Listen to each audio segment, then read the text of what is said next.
Leemos San Marcos capítulo 4, verso 35. Declara la palabra: aquel día, cuando llegó la noche, les dijo: pasemos al otro lado. Y despidiendo a la multitud, le tomaron como estaba en la barca, y había también con él otras barcas. Pero se levantó una gran tempestad de viento, y echaba las olas en la barca de tal manera que ya se anegaba. Y él estaba en la popa, durmiendo sobre un cabezal, y le despertaron y le dijeron: Maestro, ¿no tienes cuidado que perecemos? Y levantándose, reprendió al viento y dijo al mar: calla, enmudece. Y cesó el viento, y se hizo grande bonanza, y les dijo: ¿por qué estáis así amedrentados? ¿Cómo no tenéis fe? Entonces temieron con gran temor, y se decían el uno al otro: ¿quién es este que aún el viento y el mar le obedecen? Gloria al Señor. Seguramente ya usted ha escuchado y ha leído esta historia, este suceso que aconteció a Jesús y a sus discípulos luego de esa alimentación allí a los 5.000, luego de haber estado sirviendo hasta altas horas de la noche a las multitudes, atendiéndolas, compadeciéndose de ellas. El Señor Jesús vuelve allí a la barca y vemos que en esta ocasión Jesús se dirige a ellos con un propósito, ¿sí? Jesús es el que anticipa lo que iba a suceder. Le dice: pasemos del otro lado. Jesús ya le había marcado el destino hacia dónde iban. Él claramente subiendo en la barca, ellos tomando la barca donde él estaba, salieron, partieron hacia ese otro lado que él les había dicho, sin saber lo que iba luego a acontecer o pasar. Y conocemos el relato de lo que sucedió. Jesús, quien había estado hasta altas horas ministrando, quien estaba allí atendiendo a la gente, humanamente cansado, sin fuerzas, dice que se echó a dormir, dejando que los pescadores, aquellos que realmente sabían manejar la barca, se hicieran cargo de llevarlos o de guiar la barca hacia ese puerto seguro, hacia donde estaban ya destinados a ir.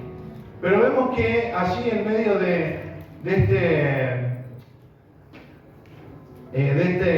embarcaje hacia el otro lado, vemos que se levanta una gran tormenta, dice la palabra. Se empezó a levantar viento de tal manera que las olas comenzaron a golpear contra la barca, y dice que era tanto el viento y tan grande las olas que la barca se estaba negando. ¿Sí? ¿Saben lo que quiere decir que se estaba negando? Se estaba llenando, la barca se estaba llenando de agua. Y dice que ellos entraron en un momento de desesperación. Usted imagínese que estos pescadores, quienes ya conocían el río y que ya estaban acostumbrados a estas tormentas, creyeron, ¿sí? Porque no era algo nuevo para un pescador. Ellos sabían que esto podía suceder en medio de ese mar. Quizás no era la primera vez que los agarraba una tormenta en el camino. Ya sabían el protocolo ellos de lo que tenían que hacer, ya sabían de qué manera resistir hasta que el viento se calmara. Pero sin embargo, al ver esta tormenta y al entrar en desesperación y saber que estaba Jesús allí en ese lugar, ellos creyeron que esto es imposible que suceda. ¿Cómo podía suceder algo así si Jesús estaba allá dentro de la barca? Porque la sorpresa para ellos no era que haya una tormenta en medio del mar, porque eran pescadores, conocían, no era uno nuevo como vos y como yo que empezamos a gritar: hay alguien que nunca fue al río, ¿sí? Alguien que nunca fue al río. ¿Sí? Yo prefiero, no sé, un accidente en avión que en el río, porque no sé nadar y porque aquí que caiga el avión tengo tiempo de arrepentirme e irme para el cielo. Pero estos estaban acostumbrados a todas estas cosas. Pero sin embargo, el hecho de que estuviera Jesús allí los hizo creer que nada malo les podía pasar. Que era imposible que algo pudiera suceder si Jesús está en la barca. ¿Cómo puede pasar que se levante una tormenta si Jesús, el Maestro, aquel quien había mostrado su poder, quien había mostrado que tenía autoridad, aquel que muchas veces le había llenado el corazón de paz, cómo puede ser que ahora esté sucediendo esto? Entonces dice que corrieron a despertarlo, ¿sí? Le dijeron Señor, y estas palabras son impactantes porque ellos lo despiertan y dicen Señor, ¿acaso, o dicen Maestro, ¿acaso no te importa que nos estamos ahogando? ¿Acaso no te importa lo que nos está sucediendo, lo que nos está pasando? ¿Es esto lo que le dijeron los discípulos, lo que acabamos de leer? ¿Cuántas veces nosotros llegamos al punto de creer y de pensar que porque estamos en medio de una situación que también pareciera que comienza a llegarnos el agua al cuello y comienza a taparnos, llegamos a creer que al Señor no le importa, no le interesa lo que estamos pasando?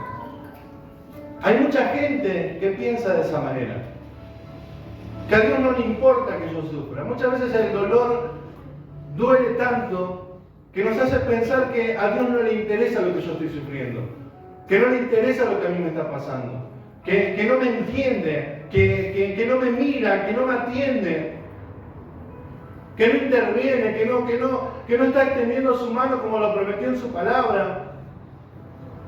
Y este pensamiento puede ser permitido en un incrédulo que no conoce a Dios. Ese sí puede hablar y decir que Dios no le presta atención. Ese sí puede decir que bueno, que Dios lo abandonó. Ese sí puede decir porque aún el mundo se queja de que si existe un Dios, ¿por qué suceden tantas cosas? Ese sí puede decirlo. Pero un hijo de Dios, un verdadero creyente, un verdadero cristiano, aquel que realmente ha tenido un encuentro con el Señor, no puede decir estas palabras. Porque Dios no es así. Y ellos lo sabían muy bien. Porque estas personas, quienes decían, ¿acaso, Señor, no te importa lo que me está pasando, lo que me está sucediendo? Vemos que en Marco, y hacemos el contexto del libro, en Marco 1:22, ellos mismos fueron los que dice, Marco 1:22 dice, y se admiraban de su doctrina porque les enseñaba como quien tiene autoridad y no como los escribas. Ellos habían caminado mucho tiempo escuchando sus enseñanzas, sus palabras que siempre le transmitieron paz a su vida. Y no solamente eso, así sigue Marcos capítulo 1, 25 al 27, dice, pero Jesús le reprendió diciendo, cállate y sal de él. Y el espíritu inmundo, sacudiéndole con violencia y clamando a gran voz, salió de él. Y todos se asombraron de tal manera que discutían entre sí diciendo, ¿qué es esto? ¿Qué nueva doctrina es esta? Que con autoridad manda aún a los espíritus inmundos y le obedecen. Ellos habían visto su poder. Sus discípulos habían contemplado la autoridad y el poder de Jesús.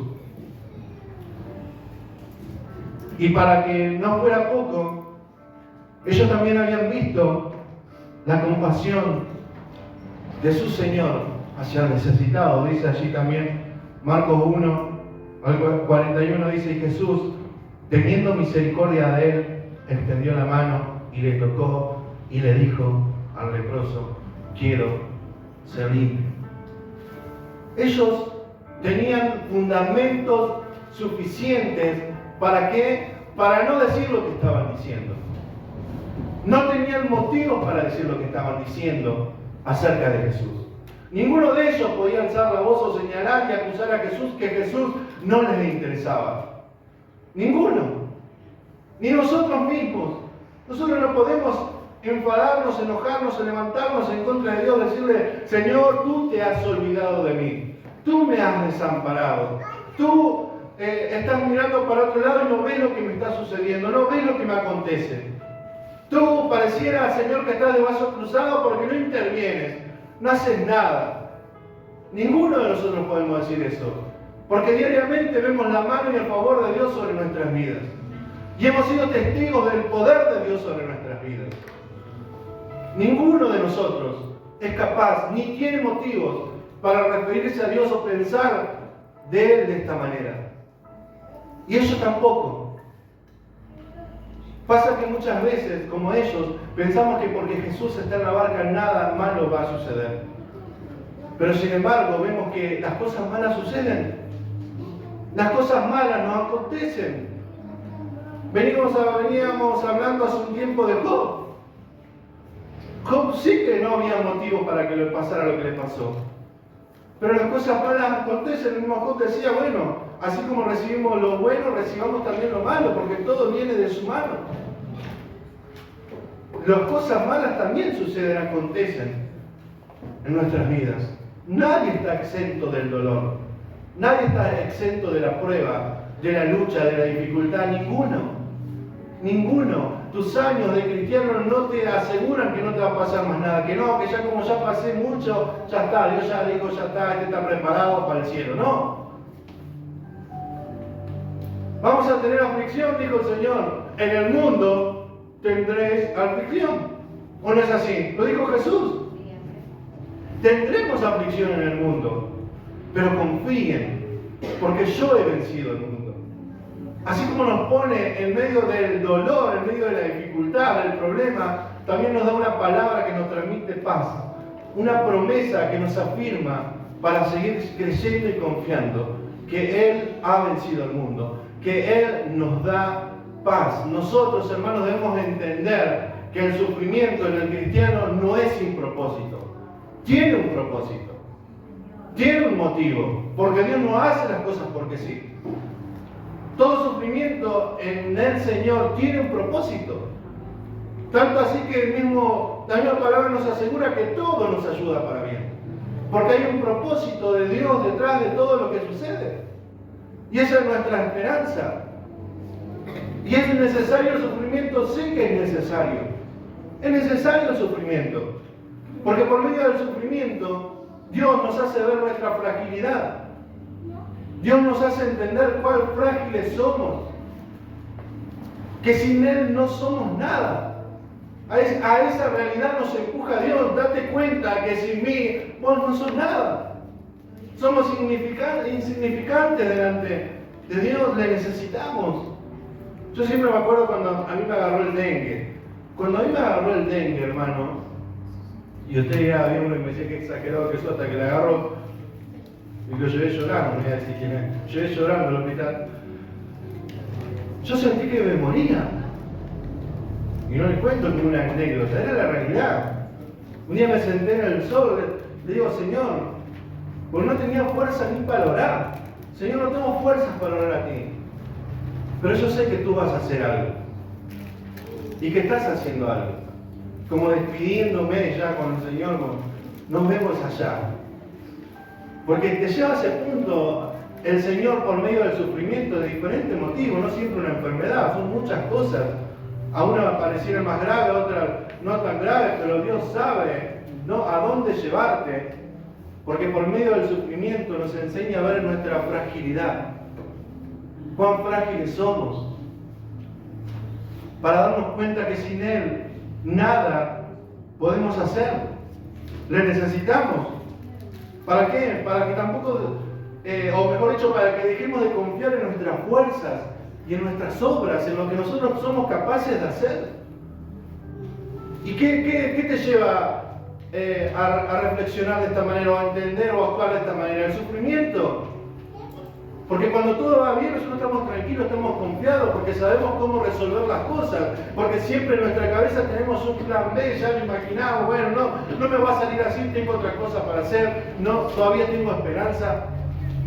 Pero cuando ya no queda esperanza, cuando ya no hay salida, cuando los recursos se terminan, cuando ya no sabemos qué hacer, porque Dios nos lleva al punto, por medio del sufrimiento, a no saber qué hacer, como estos varones que corrían, como dijimos, con un protocolo de ya saber qué hacer durante la tormenta, pero llegaron al punto que no sabían qué hacer. Y a ese punto nos lleva Dios. Para dejar de confiar en nosotros mismos. Y que nos rindamos a Él. Que nos rindamos a Él. Para reconocer, Señor, yo sin ti no puedo hacer nada. Yo sin ti nada soy. Yo no soy nada, yo te necesito. Te necesito, Señor.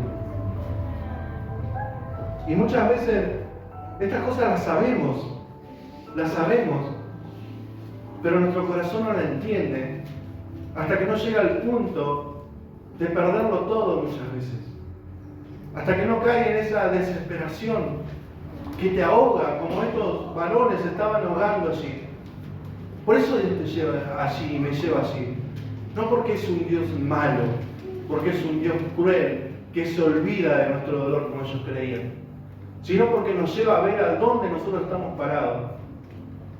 Porque luego de levantarse el Señor allí, luego de detener el viento, la tormenta, las olas, Él les dice y les pregunta lo que leíamos: ¿por qué estáis así amedrentados?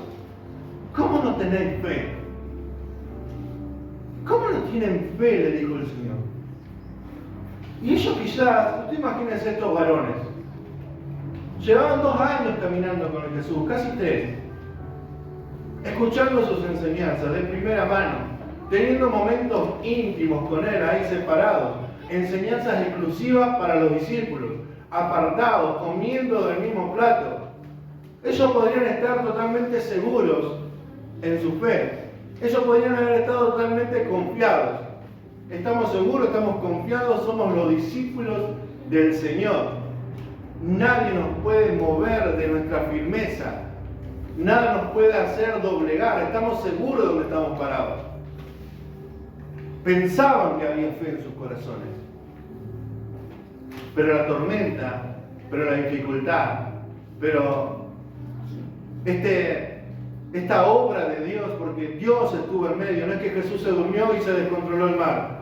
Eso pasó porque Jesús se durmió y hay que despertarlo. No, Dios nunca perdió el control. No es que Jesús ahí, se durmió y aprovechó el diablo para zamarrear el agua. No.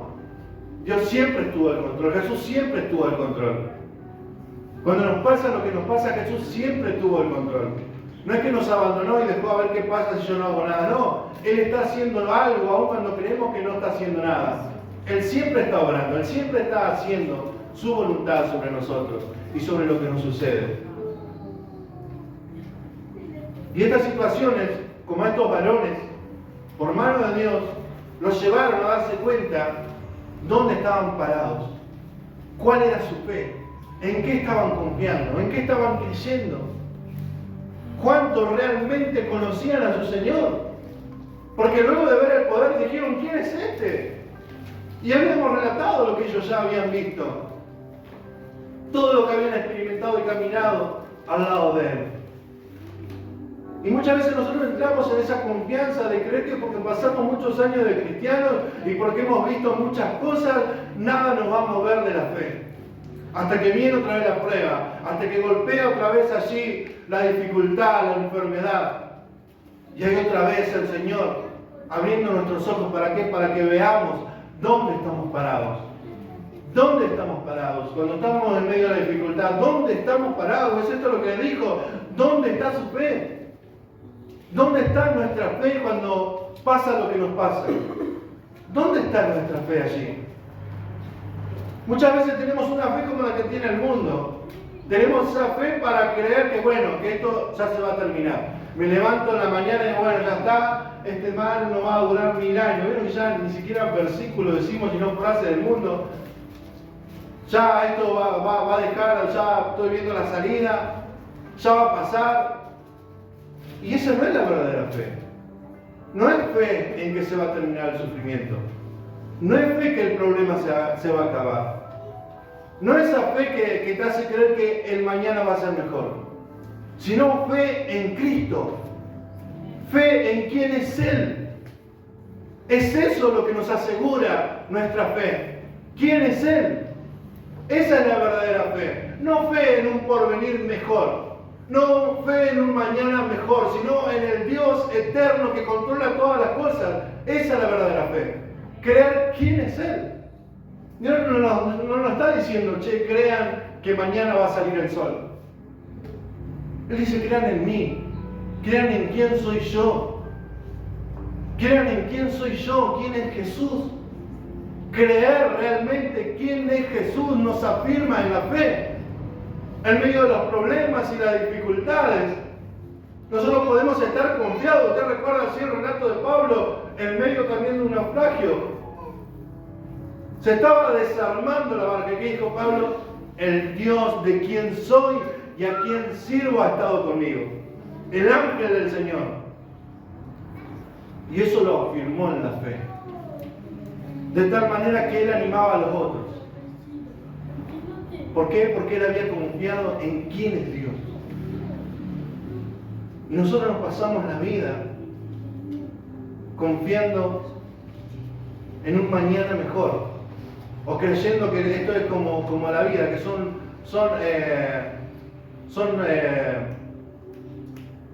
malos tragos que nos toca pasar, son cosas que suceden a todo el mundo y que bueno, que tiene un punto final. No, eso no nos va a afirmar en la fe. Tenemos que saber quién es Dios.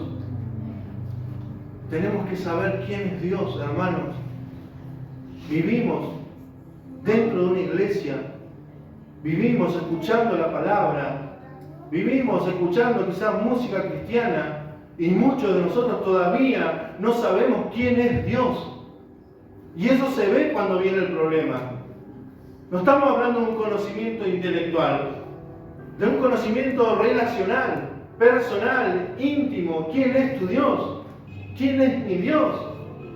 Y esto sucede en todos nuestros corazones, en nuestras vidas. ¿Para qué? Para que aprendamos a confiar en Él. No hay situación que te lleve a creer que Dios te ha abandonado. Recordemos el caso de Job. Job llegó al punto de creer que conocía a Dios, pero el sufrimiento lo hizo llevar a darse cuenta que él no conocía a Dios. ¿Es eso lo que dijo el Señor? De oídas te había oído, mas ahora mis ojos te ven. Muchas veces nosotros estamos confiados de que conocemos a Dios hasta que viene lo que viene, hasta que nos pasa lo que nos pasa. Y es allí donde se ve si nuestra barca está bien anclada en la fe. Es allí donde se ve realmente dónde está nuestro corazón, a dónde estamos mirando, qué estamos creyendo, en qué estamos confiando, a qué estamos apuntando realmente. Si realmente nuestra vida está segura en el Señor, vamos a seguir confiando aunque el viento siga soplando fuerte. Aunque pareciera que la tormenta nunca se termina, seguimos confiando. No creyendo que la tormenta va a parar, sino confiando en aquel que está sobre nosotros. En aquel que nos tiene en sus manos. Porque Él nos tiene en sus manos. ¿Usted sabe esto? Él te tiene en sus manos. Jesús dijo, el que mi Padre me envía, yo lo recibo y Él nos recibe y nos agarra y nos guarda en su mano. ¿Vieron que muchas veces oramos en el hueco de su mano? ¿Usted ha escuchado? Y dice, ¿dónde sacó eso? Cuando Jesús habla del buen pastor. Ellas están en mis manos. ¿Y quién me las puede arrebatar de mis manos? ¿Quién nos puede quitar de las manos del Señor? Tú y yo estamos en las manos del Señor. Estamos en sus manos. No podemos salirnos de allí. ¿Quién le va a abrir la mano al Señor? Nosotros haciendo fuerza, nadie puede escapar de su mano. Porque Él ya ha fijado un propósito sobre nuestras vidas. Pero nos va llevando cada día más profundo, nos va llevando cada día a atravesar por medio de valles, de sombra y de muerte. ¿Para qué? Para que le conozcamos y nos demos cuenta en qué estamos confiados. ¿Usted recuerda que dijo David? Señor, yo aunque pase en un valle de sombra y de muerte, mi corazón está confiado en ti. Tu vara y tu callado me infundirán aliento. Y David lo conocía. David no se ponía a escribir salmos. David era un varón que experimentaba el poder de Dios diariamente en su vida. Vivía en una relación, una comunión continua con su Señor. Pero sin embargo vemos que él siempre pasó por momentos de dolor. Tuvo que pasar por dificultades. Tuvo que hasta hacerse loco alguna vez para salir de en medio de sus problemas. Pero el Dios que todo lo puede estaba con él. Debemos conocer a Jesús. Vieron que siempre los animamos desde aquí a que estudie la palabra, a que lea la palabra, a que se prepare por medio de la palabra. Pero es necesario que tengas tiempo con Dios. Es necesario que tengas tu tiempo con Dios. Es necesario que te sientes a sus pies, que te rindas, que me rinda a sus pies, que abras tu corazón. Ábrele tu corazón al Señor. Nos pasamos la vida corriendo, nos pasamos de acá para allá. Pareciera que no nos alcanza la hora para todo lo que tenemos que hacer. Pero ¿en qué momento del día nos sentamos a sus pies? ¿En qué momento del día te sientas y te rindes y le cuentas lo que te está pasando? Muchas veces andamos buscando por ahí a alguien que nos escuche, alguien que nos dé un consejo. Y Él siempre está allí, esperándonos. Él siempre está allí.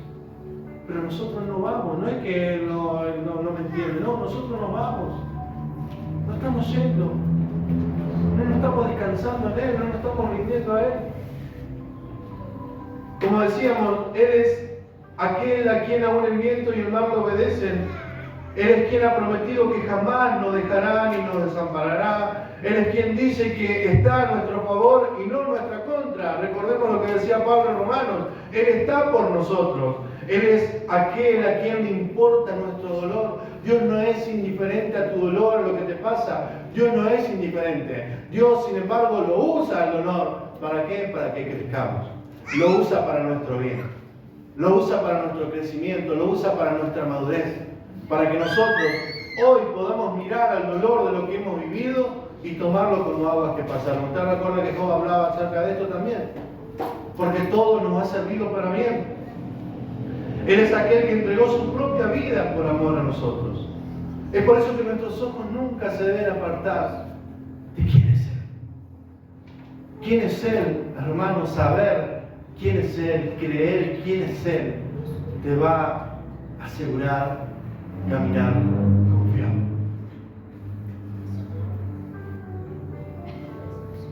Es eso lo que nos da paz a nosotros. Saber quién es Él. Todos acá tenemos problemas. Todos tenemos dificultades. Todos, hermanos, todos. Acá no creo que no haya uno de nosotros que diga, che, yo tengo una vida larga y últimamente todos tenemos dificultades, problemas. También tenemos nuestro momento quizás de crisis, de dolor, de angustia, de soledad, de impotencia, de muchas cosas que nos suceden durante el día, durante la semana, cosas que no le hemos contado a nadie. Pero si hay algo que nos da seguridad, si hay algo que nos sigue afirmando y manteniendo en la fe, es quién es Él. Y Él nunca cambia. Él no va a cambiar. Él no va a dejar de amarnos. Él no va a retroceder a su promesa. Él ha dicho una palabra, como lo dijo a sus discípulos: pasemos del otro lado.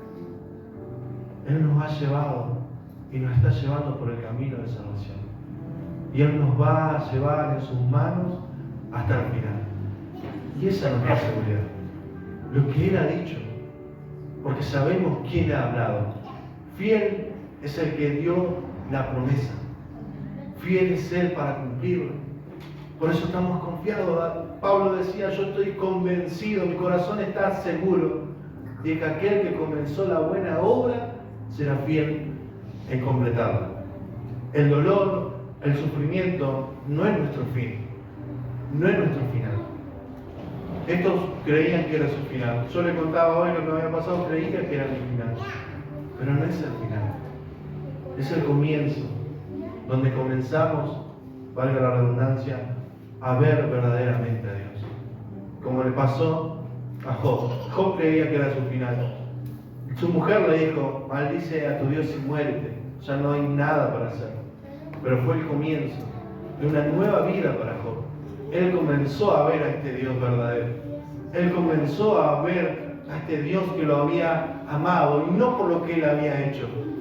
No lo amaba porque Job era el más recto, el más justo. Lo amaba porque Él lo había elegido con un propósito santo. Y Él te ha elegido con un propósito santo. Y Él había elegido a estos 12 con un propósito santo. Es por eso que Él le aseguraba, vamos a cruzar del otro lado. Y llegaron del otro lado, sí, llegaron del otro lado. Y los que llegaron del otro lado no fueron los mismos que embarcaron. Eran otras personas, fueron transformadas, realmente comenzaron a caminar de otra manera, habían visto al Dios que sometía los vientos y los mares. No fueron lo mismo. Pensaron que era un viaje más. Pensaron que era algo de rutina que ellos estaban acostumbrados a hacer. Pero algo en el camino los cambió. Llegaron otras personas más crecidas, más maduras del otro lado. ¿Pero por qué? Porque Dios estaba obrando para su bien. ¿Y qué estaba haciendo Dios allí? Le estaba haciendo bienes en la barca, había fiestas del otro lado, había un discipulado extenso, no, había sufrimiento, había dolor, había desesperación. Es allí donde Dios también nos enseña y nos hace crecer para llevarnos hacia su propósito. Así que cuando venga el dolor, no tengas temor, no tengas miedo. Cuando venga la enfermedad, no dudes de quién es tu Dios. No dudes que estás en sus manos. No dudes. Sigue confiando, sigue creyendo. Recuerda quién es Él. Señor, tú eres fiel, tú eres verdadero, tú eres inmutable, no cambias. Tú me amas, Señor, y tu amor no se agota hacia mi vida. Es eso lo que nos tiene que hacer permanecer. ¿Quién es Él? Y no quién es Él para nosotros, sino realmente quién es Él a la luz de su palabra. ¿Quién ha dicho que es Él? Es eso lo que nos asegura nuestro transitar aquí en la tierra. Es eso lo que nos afirma en la fe. ¿Usted lo cree? Amén. Y si usted está pasando por algún valle de sombra de muerte por medio del dolor, de la angustia, de la dificultad, sepa que Dios está haciendo algo. Dios no lo ha abandonado. Dios no te ha dejado, no te ha entregado. No es un castigo de Dios. Sí, pero yo me puse a pensar y me la mandé. Bueno, no, quédate tranquilo que no es un castigo. Puede ser una disciplina, una corrección, pero que te va a hacer crecer. No te va a destruir. Dios no baja su mano sobre sus hijos para destruirlos. Baja para enderezarlos, baja para hacerlos crecer, para hacerlos aprender, para llevarlos a un arrepentimiento genuino que los lleva a abrir los ojos espirituales y ver quién es este Padre que los ama. Amén. Estamos en las manos de Dios y sus manos son seguras. Él es capaz de deshacernos, de quebrantarnos sin hacernos daño. Él es así. Él no es como nosotros. Él es así. Somos una vasija en sus manos y Él es capaz de deshacernos y hacernos de nuevo y no hacernos daño, sino hacernos bien. Él te ama, Él me ama, Él nos ama. Estamos aquí porque Él nos ama, seguimos en el camino porque Él nos ama, seguimos de pie porque Él nos ama, nos sostiene, nos ampara, nos fortalece y va llevándonos hacia ese final que todos esperamos. Porque la vida no se termina acá. El propósito no es alcanzar el éxito en esta vida. Estamos mirando hacia la promesa, porque toda leve tribulación momentánea está produciendo, dice la palabra, un excelente peso de gloria en nosotros que ha de manifestarse. No se manifestó todavía, ha de manifestarse. Lo vamos a ver el poder, la obra de Dios en nuestras vidas. Lo vamos a ver. ¿Cómo podemos estar seguros de esto? Porque Él lo prometió. Él lo prometió. Pasemos del otro lado, dijo el Señor, sin saber a dónde iban. Se enfrentaron al dolor, al sufrimiento. Y nosotros también, en esta vida, no sabemos a dónde nos va a llevar el Señor. No sabemos qué nos va a pasar cuando salgamos de acá. Y no es para que salga con temor, con miedo, con 20 ojos así, cuidándose, como el destino final, ¿vieron que vuelve la película? No, salimos confiados. Caminamos confiados, caminamos seguros. Estamos seguros. Estamos en sus manos. Él nos va a hacer bien. Él nos va a hacer bien. Aun cuando me alejo, Él busca la manera de atraerme de nuevo. Porque Él siempre me está haciendo bien. Él siempre está amándonos, cuidándonos, sosteniéndonos hasta cumplir su propósito en nuestras vidas. Ninguno de los suyos se va a perder. ¿Usted lo cree? ¿Usted de los suyos? ¿Usted es del Señor? El Señor con lo suyo hace lo que Él quiere. Amén. Pero confiamos que Él nos ama y nos va a hacer bien. Ponte de pie.